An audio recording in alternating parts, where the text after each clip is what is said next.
Hello everyone, this is a LBX model kit review. This time is the LBX Fenrir.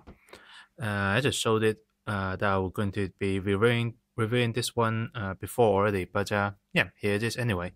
So the LBX Fenrir from the Danbo Senki, of course, it's made by Bandai, but in the story, it's made by the company Tiny Orbit, the company that is actually helping the protagonist in the storyline. And in fact, I think they are the one who built all three of the protagonist unit so far. So a little bit about the LBX Fenrir, as I'm showing you some of the box detail here. The LBX Fenrir is the successor unit to the LBX Hunter. Here is the manual, just like the normal one. Just like all the other LBX kit is one of those big long assembly instruction, but it's fully colored.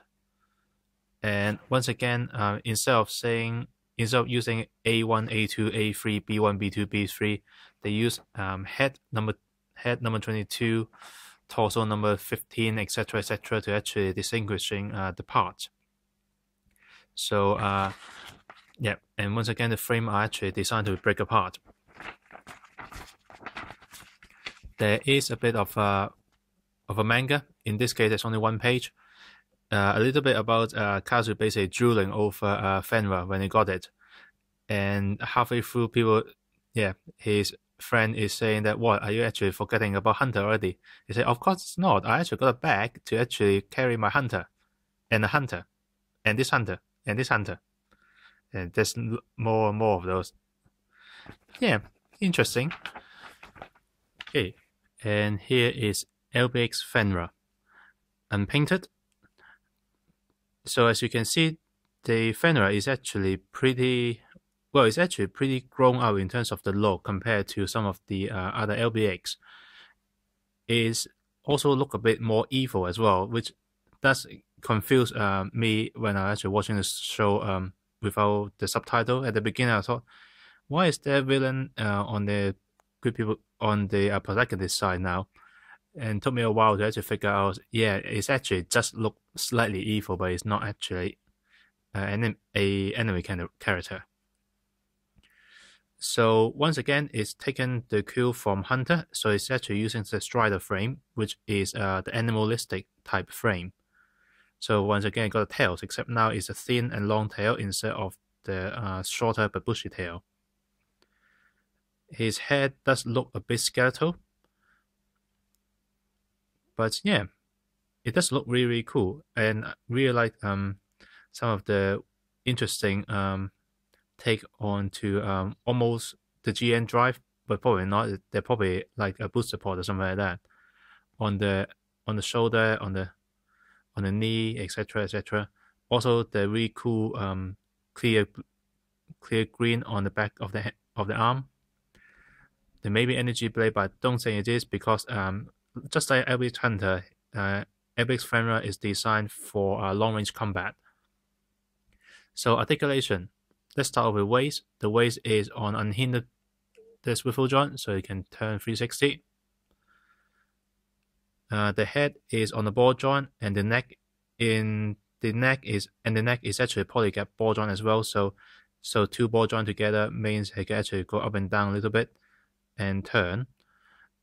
It can actually turn left and right, but a bit odd because the neck is actually pointing like that.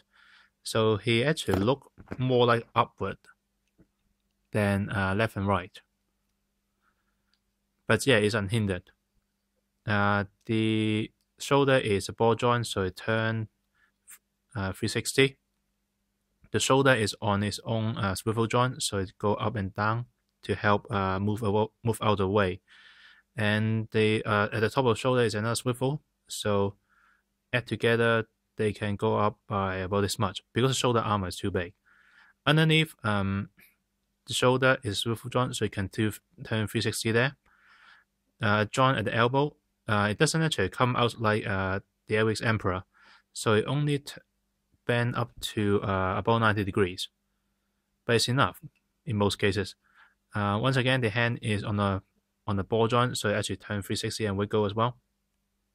Yeah, The tail is on a ball joint, literally ball joint, so it will go around and turn in quite a lot of direction as well. So it's good for pulsability and stability because you can actually use the tail as the third point. The leg is on, let's see, I can't remember now. I think it is on a, yep, it's on a ball joint. So it's go front and back by small amount because of the shoulder. The waist armor is not moving. It's actually packed in, but there's a slot holding it in place. So it wouldn't actually turn left and right. And it doesn't go out a lot either. Since it's come off, the knee is actually can bend back to 90 degrees, but it can only bend forward to 90 degrees if you slightly pull out the joint. Not to mention with the knee joint kneecap here, it will stop it. So you can only bend it out up to around 70 degrees. So it's between 70 and 90. You can choose either. It's not going to make much difference in terms of dynamic pose, but it will be good for general stability. There is the ankle joint here, which allows it to do nothing basically, because it only allows the front half of the leg to actually bend forward and backward, and the back of the knee is actually just a cap to actually stop it from moving. So at most it can actually wiggle a little bit, but that's it. But at the front half of the paw, basically at the toe, there's another joint here which allows the claw to actually swivel like that, wiggle a bit, up and down a little bit. So posability is not perfect below the shoulder, below the waist. So you can do some general pose, but that's it. His most dynamic pose would be with his weapon, known as the Dominion rifle. So it's on one peg only, and you only got one fist. So he has to hold it on his right arm and support it with his left palm. So most of his dynamic pose would be pointing the gun towards someone, or pointing that way and trying to aim it.